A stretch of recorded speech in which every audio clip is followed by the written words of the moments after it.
Ayan. So, ito yung pagpasok nila kanina guys. Dito sa ano, sa studio ni Kuya Bunda. Ayan o. Ayan si Elias. Ayan si Dave. Yung picture taking muna yan. Malaki din pala yung ano no, yung studio ni Sir Boy Abunda. Yan, kanina nakita natin si Sir Boy Abunda. Yan si Elias, si Dave. Laki oh. May mga kamera na gagamitin namaya. May mga screen. So, yun, mga Q. Ayan, so abangan natin si Elias. Grabe. Ayan, Elias JTV. Ayan, guest na naman sa show ni Boy Abunda. So, itong video na to mga Q ay galing to sa Facebook page ni ni Boss Ryan. Tama, Boss Ryan o Dave. Ay, sa account natin ni Ryan eh. At ni Dave.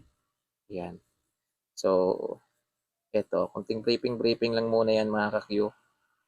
Yan. So, nag-briefing muna si Elias and then si Sir Boy Abunda.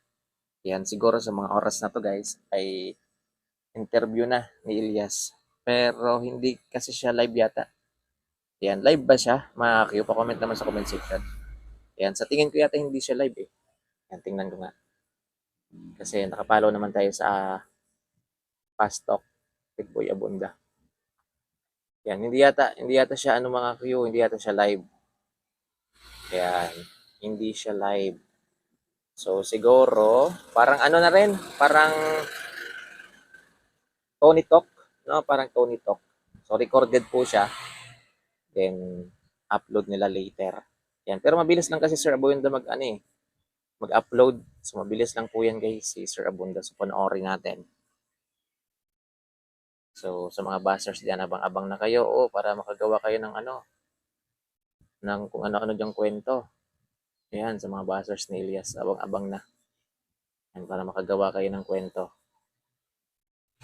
Kwentong pagong. Kwentong pagong.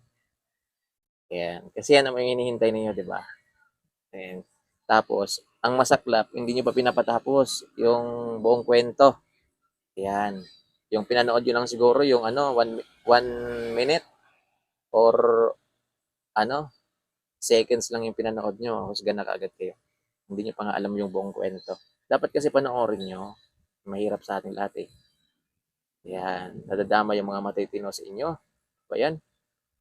Dapat kasi pinapanood muna lahat bago magkomento.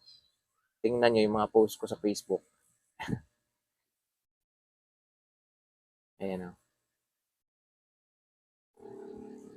Dapat panoorin mo na lahat bago magkwento. So, yun guys. Thank you so much. Ayan. So, bago maabangan natin mamaya. Ayan.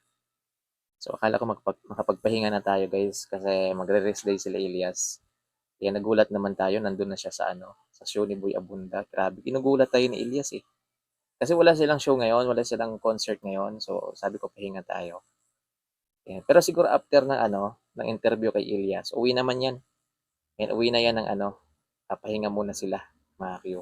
Kasi bukas meron silang Sambuanga. Ayan, Sambuanga sila bukas. And then, Negros bro, no? Negros. Ayan, Negros. Ayan. So, suking-suki talaga si Elias ng Negros.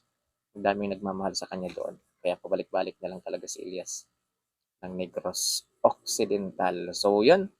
Mga Q, abangan. Standby lang kayo guys. Abang-abang tayo dito sa interview kay Elias ng The King of Talk, Boy Abunda. Yan, with Elias JTV. Fast Talk, with Boy Abunda. So, yun. Thank you so much.